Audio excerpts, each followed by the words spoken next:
अस्सलामुअलैकुम जी।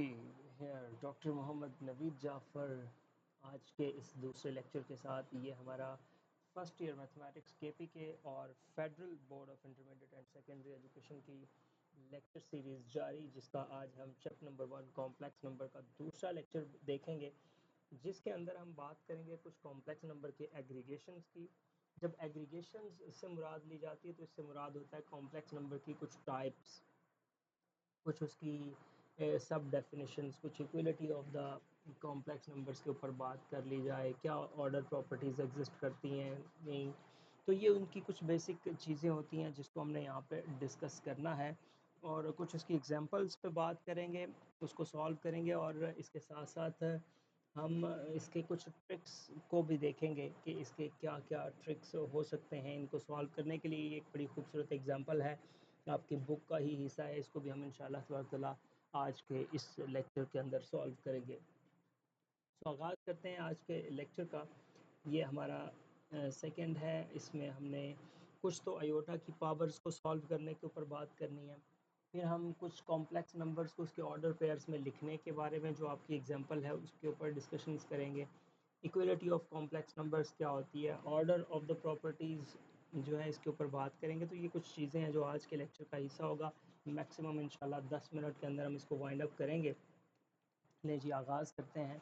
सबसे पहले आपको बताता चलूँ कि जब आपने अयोटा की कोई पावर्स को सॉल्व करना होता है, तो मैं इसके ऊपर अगर आप से ये डिस्कशन करूँ कि अयोटा की पावर्स जब डिफरेंट आती हैं उनको सॉल्व करना होता है, तो उसको किस तरह से आप सॉल्व करते हैं। चूँकि हमारा सारा काम ही स्टूडेंट लर्निंग आउटकम्स के ऊपर होता है, तो स्टूडेंट लर्निंग आउटकम्स के ऊपर ये हमारा आज का जो सिचुएशन है, इसमें हम कॉम्प्लेक्स नंबर्स की कुछ बेसिक्स के ऊपर बात कर रहे हैं, जिसमें हम सबसे पहले how to solve the power of iota के ऊपर आज हम डिस्कशन करते हैं। तो मैं अगर लिखूं तो मैं आपको आज ये पढ़ाऊंगा कि हाउ टू, आप ये कह लें सिंप्लीफाई, ये ज़्यादा अच्छा वर्ड है उससे, सिंप्लीफाई द पावर ऑफ या द एक्सपोनेंट्स ऑफ आयोटा। तो ये हमारा आज का टॉपिक होगा, एक्सपोनेंट्स ऑफ आयोटा। देखिए, दो चीज़ें हो सकती हैं आयोटा की पावर में। एक आपके पास ऑड नंबर हो सकता है, एक इवन नंबर हो सकता है। अगर तो अयोटा की पावर में एक इवन नंबर आ जाता है, जैसे let's say that e raise to power 2n, मैं इसको इस तरह से लिख देता हूँ, iota raise to power even. तो जब भी अयोटा की पावर में इवन आएगा तो आपने करना क्या है कि अयोटा का स्क्वायर वहाँ से जनरेट कर लेना है, और बाकी जितनी पावर बचेगी उसको साइड पे कर देना है। अब यहाँ पे अयोटा का जो स्क्वायर बन रहा है, ये आपके पास, आप जानते हैं कि किसके इक्वल है। इसको आप लिखेंगे -1, और ऊपर आपके पास आ जाएगा n। अब देखिए n का बड़ा अब रोल है यहाँ पे, n इवन है या ऑड है, ये सारे मल्टीपल चॉइस क्वेश्चंस भी आपके साथ मैं साथ डिस्कस करता चलूँगा। अब देखिए यहाँ पे सिचुएशन ये है कि मैं आपसे ये पूछ लेता हूँ कि इसका आंसर क्या क्या हो सकता है। तो रिमेंबर दैट इसका आंसर +1 भी हो सकता है, इसका आंसर -1 भी हो सकता है। कैसे? अगर +1 होगा तो इसका मतलब है कि आपके पास जो n है वो एक क्या है, इवन नंबर है, और अगर आपके पास -1 होगा तो इसका मतलब है आपके पास जो n है वो एक ऑड नंबर है। तो ये टोटल दो पॉसिबिलिटीज़ बन सकती है। यहाँ पे एक बात बड़ी वाज़ेह है जो मैं आपको बताना चाहता हूँ। रिमेंबर दैट आपका जब भी अयोटा की पावर में इवन आएगा ना, आंसर या +1 है या -1 है, उसका अयोटा के साथ ताल्लुक़ नहीं है। और अगर अयोटा की पावर में एक ऑड नंबर आ जाए, एक ऑड नंबर आ जाए, यानी कि जैसे iota raise to power 2n + 1 always एक ऑड बनेगा, तो सबसे पहला काम क्या करना है कि iota raise to power 2n को सेपरेट करें, और dot iota raise to power n को सेपरेट कर दें। आप लिख सकते हैं जब बेस एक जैसी होती है तो पावर्स को ऐड कर लिया जाता है। इसी तरह हम स्प्लिट भी कर सकते हैं अकॉर्डिंग टू द सिचुएशन। ये हमारे पास सिचुएशन बन जाएगी। अब देखिए यहाँ पे ये जो aorta raise to power 2n है, इसका answer -1 raise to power n बनना है। और जहाँ तक, सॉरी, यहाँ अयोटा रेज टू पावर 1 आएगा, ये जो, चूँकि 2n को आपने साइड पे कर दिया, ये माजरत, अयोटा रेज टू पावर 1 हो जाएगा। अब देखिए यहाँ जो अयोटा रेज टू पावर 1 है, ये तो साइड पे कर दें, ये आ गया अयोटा। और ये जो aorta raise to power 2n है, ऊपर हमने सॉल्व किया तो उसका आंसर आपके पास +-1 आया है, यानी कि प्लस माइनस फिर ये क्या हो जाएगा, अयोटा। इट मीन्स दैट आपके पास सिचुएशन ये है कि अगर आपका आंसर प्लस आयोटा होगा जब आपका n एक इवन नंबर हो जाएगा, आपका आंसर माइनस आयोटा होगा अगर n एक ऑड नंबर हो जाएगा। तो यहाँ पे जो सिचुएशन है वो मुझे ये नज़र आ रही है कि आपने दोनों केसेस के अंदर देखा कि एक सूरत में इसका आंसर प्लस माइनस वन है, एक सूरत में प्लस माइनस वन अयोटा है। अयोटा कब होगा? जब भी जो एक्सपोनेंट है वो एक ऑड नंबर होगा तो आंसर प्लस माइनस अयोटा हो जाएगा, और जब भी एक्सपोनेंट एक इवन नंबर होगा तो आंसर प्लस माइनस वन हो जाएगा। तो ये एक आपका की पॉइंट था जो यहाँ पे मैंने डिस्कस करना था। और इसके साथ साथ अयोटा की पावर को सॉल्व करने के डिफरेंट क्वेश्चंस हो सकते हैं। जैसे आपको लेट्स से दैट मैं अयोटा रेज टू पावर 101 दे देता हूँ, तो आपने वेरी सिंपल इसको कर देना है। अयोटा रेज टू पावर आपके पास 101 को सॉल्व करेंगे तो ऑड है। अब ये श्योर है कि इसका आंसर अयोटा ही आएगा, वो प्लस या minus depending upon the power. एक अयोटा को हर साइड पे किया और बाकी iota raise to power 100, same ये वाला प्रोसेस। इसलिए मैं थीम समझाता होता हूँ ताकि आप उस थीम को फॉलो करते हुए आगे चलें, ताकि आसानी के साथ क्वेश्चंस को परफॉर्म कर सकें। ये आ जाएगा अयोटा। यहाँ आप लिखेंगे iota square raise to power 50, just like that कि जैसे मैंने इसको सॉल्व किया था।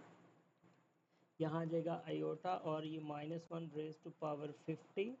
ये आ जाएगा अयोटा और ये वन हो जाएगा, क्योंकि माइनस वन की पावर 50 मीन्स दैट एक इवन नंबर है, तो वहाँ पे उस सूरत में आंसर प्लस वन आ जाएगा, जिसका आंसर अयोटा आ जाएगा ओवरऑल। इस सूरत में आप इस क्वेश्चन को सॉल्व कर पाए। इसी तरह अगर कोई पावर नेगेटिव आ जाती है, जैसे iota raise to power let's say that minus six आ गया, आपने इससे परेशान नहीं होना। Iota raise to power six कर लें और उसकी पावर में माइनस वन ले जाए। Iota square raise to power three और उसकी पावर में माइनस वन लिख दीजिए। अयोटा स्क्वायर माइनस वन है और माइनस वन का आएगा क्यूब, रेज टू पावर आ जाएगी माइनस वन। ये आ जाएगा माइनस वन का क्यूब, जो कि माइनस वन ही बनेगा, और उसके ऊपर अगर नेगेटिव मैं ले भी लेता हूँ तो ये बन गया, जिसका मतलब माइनस वन ही रहेगा। तो ये आपके पास इस तरह से इस क्वेश्चन को आप सॉल्व कर सकते हैं। अब मैंने बिल्कुल आगाज़ में एक एग्ज़ाम्पल दिखाई आपको। उस एग्ज़ाम्पल की अगर मैं बात करता चलूँ यहाँ पे, तो वो एग्ज़ाम्पल आप जानते हैं कि मैंने क्या लिखी थी। वो एग्ज़ाम्पल जो आपकी बुक में मौजूद है, उस एग्ज़ाम्पल को डिस्कस करता चलूँ, चूँकि हमने इंशाल्लाह ओवरऑल तमाम चीज़ें यहाँ पर डिस्कस करनी है। सो वो एग्ज़ाम्पल जो आपकी बुक में मौजूद है वो कुछ इस तरह से है कि iota raise to power 592 plus iota raise to power 590। इसके बाद एक ट्रिक भी बताऊंगा यहाँ पे आपको।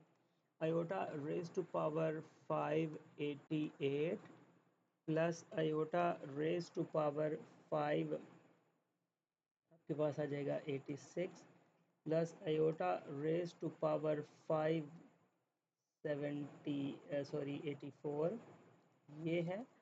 और इसको डिवाइड किया गया है iota raise to power 582 plus iota raise to power 5 आपके पास आ जाएगा 80 plus iota raise to power 578 plus iota raise to power 576 plus iota raise to power 574 और माइनस वन।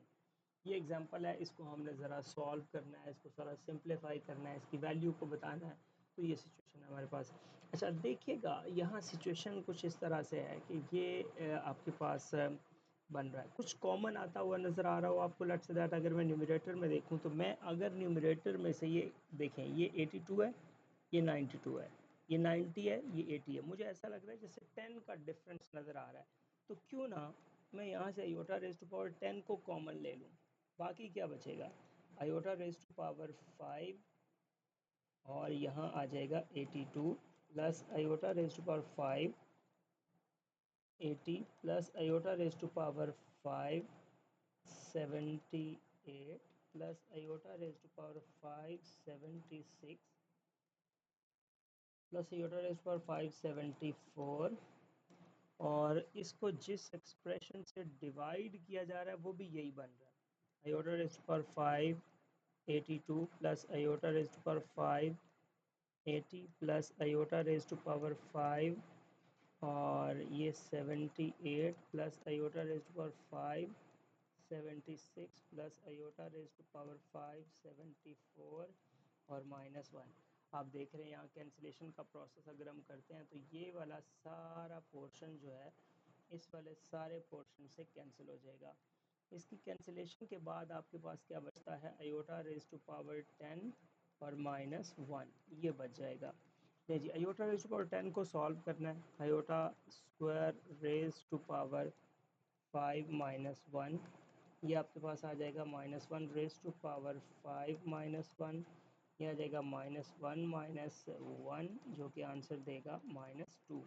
तो ये इसका फाइनल आंसर आ गया। अब कुछ ट्रिक्स के ऊपर बात करते हैं, जो मैंने आपसे वादा किया कि मैं इसकी कुछ ट्रिक्स और आखिरी दो कॉमन से एग्जाम जो इसकी डेफिनेशंस हैं उनको लेके चलेंगे और फिर इसको इंशाल्लाह हम लेक्चर को वाइंड अप करेंगे। और वो ट्रिक्स बड़े इंपॉर्टेंट है, आज के लेक्चर का मेन पार्ट है वो tricks. Tricks to solve the power of iota. अच्छा, ये बड़ी इंपॉर्टेंट चीज़ है। अगर ये जो लास्ट नंबर थे ये 5 की बजाय, जो पीछे आपने अगर स्लाइड देखी है, तो 5 की बजाय वो 4 आए होते ना, तो आपका सोल्यूशन बड़ा आसान हो जाता।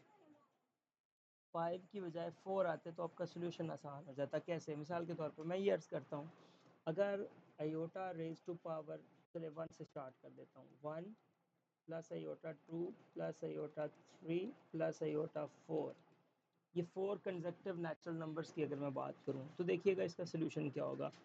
आयोटा आयोटा स्क्वायर -1 होता है, आयोटा क्यूब माइनस आयोटा हो जाएगा, और जो आयोटा 4 है ये आपके पास आ जाएगा +1। ये बन गया आयोटा -1 माइनस आयोटा और +1। ये इससे कैंसिल, ये इससे कैंसिल, तो आंसर क्या आ गया? 0। अब ना सिर्फ इन 4 नंबर्स के लिए, ये बड़ी इंपॉर्टेंट चीज़ बताने जा रहा हूँ आपको। इसका मतलब है कि the sum of the sum of four consecutive the sum of four consecutive exponents of natural number, consecutive exponents of naturals gives answer as 0। तो उस सूरत में आपका जो आंसर है, इन एक्सपोनेंट्स जब नेचुरल होंगे विद द नेगेटिव और with the positive, sorry natural numbers की सूरत में, तो आपके पास ये आंसर आएगा। अच्छा, ये बात मैं अब सम अप करता हूँ इसको इस तरह से कि एक तो ये आ गया, अगर ये ऐसे भी आ जाए ना, देखिएगा iota raise to power 1, iota raise to power 3, iota raise to power 5, iota raise to power आपके पास आ गया 7। ये अगर ये ऑड भी आ जाए ना, तो तब भी आंसर आपके पास क्या आएगा? 0 आ जाएगा। इसी तरह अगर आप इसको आयोटा स्क्वायर लिख लें, आयोटा 4 लिख लें, आयोटा आप लिख दें 6, आयोटा लिख दें 8, अगर आपके पास ये इवन नंबर्स भी होंगे तो आंसर इसका 0 आ जाएगा। अच्छा, एक और मज़ेदारी की बात, अगर आप इसको iota -1 plus iota raise to power -2 plus iota raise to power -3 plus iota raise to power -4 लिखें, आंसर तब भी आपका 0 आ जाएगा। तो ये है कि डिफरेंट केसेस के अंदर आप देख रहे हैं कि आंसर उसका 0 बन रहा है with the natural powers, with the odd powers, with the even powers, with the negative integers. तो हर सूरत में इसका आंसर जो है वो आपको 0 की सूरत में मिल रहा है। बट ये 4 नंबर्स होने चाहिए, ये बात आपने जहन नशीन कर लेनी है। तो ये एक बड़ा खूबसूरत ट्रिक था जो आप लोगों के लिए मैंने यहाँ पे डिस्कस किया। आगे चलते हैं, इक्वलिटी ऑफ कॉम्प्लेक्स नंबर्स की बात करता हूँ कि इक्वलिटी ऑफ कॉम्प्लेक्स नंबर क्या होती है। अब देखिए, इक्वलिटी ऑफ कॉम्प्लेक्स की जब बात की जाएगी कि दो कॉम्प्लेक्स इक्वल कब होते हैं, तो आप ये कह सकते हैं कि A comma B that is equals to C comma D. वैसे भी ऑर्डर पेयर सिर्फ और सिर्फ उस सूरत में इक्वल हो सकते हैं अगर ए सी के इक्वल हो और जो आपका बी है ये डी के इक्वल हो। तो ये सिर्फ और सिर्फ एक ही सूरत बन सकती है अगर ऑर्डर पेयर में एब्सिसा के इक्वल हो जाए और ऑर्डिनेट ऑर्डिनेट के इक्वल हो जाए, तो ये इक्वलिटी ऑफ कॉम्प्लेक्स नंबर्स की सिचुएशन बन जाती है। और आज के लेक्चर की जो लास्ट डिस्कशन है वो है conjugate of a complex number, जिसके ऊपर हम बात करके इसको सम अप करेंगे। तो कॉन्जुगेट ऑफ कॉम्प्लेक्स नंबर इसको डिस्कस करेंगे। सो जी, कॉन्जुगेट ऑफ कॉम्प्लेक्स नंबर। अब देखिएगा कॉन्जुगेट ऑफ कॉम्प्लेक्स क्या होता है। मैं अपने अंदाज से अगर आपको बताऊं तो कॉन्जुगेट ऑफ कॉम्प्लेक्स नंबर आपके पास ये होता है रिफ्लेक्शन ऑफ कॉम्प्लेक्स नंबर। किसी भी कॉम्प्लेक्स नंबर की रिफ्लेक्शन को कहते हैं कॉन्जुगेट ऑफ कॉम्प्लेक्स नंबर। अब आप देखें, मैं अगर लेट्स दैट ये कहता हूँ, आमतौर पर तो आप ये कहते हैं कि let's that is equal to x plus iota y, z is equal to x plus iota y आपके पास एक कॉम्प्लेक्स नंबर है, तो आप उसका कॉन्जुगेट जब लेते हैं तो उससे मुराद होती है x माइनस आयोटा वाई। अब जो मैं बात यहाँ पे कर रहा हूँ वो ये है कि आपके पास ये होता है रिफ्लेक्शन। तो कैसे रिफ्लेक्शन होती है, ज़रा ये गौर कीजिएगा। आप देखें जैसे यहाँ पे लेट्स ये x और ये y आया, तो यहाँ पे ये नंबर बना एक्स वाई, जिसको आप z is equal to x plus iota y कहते हैं।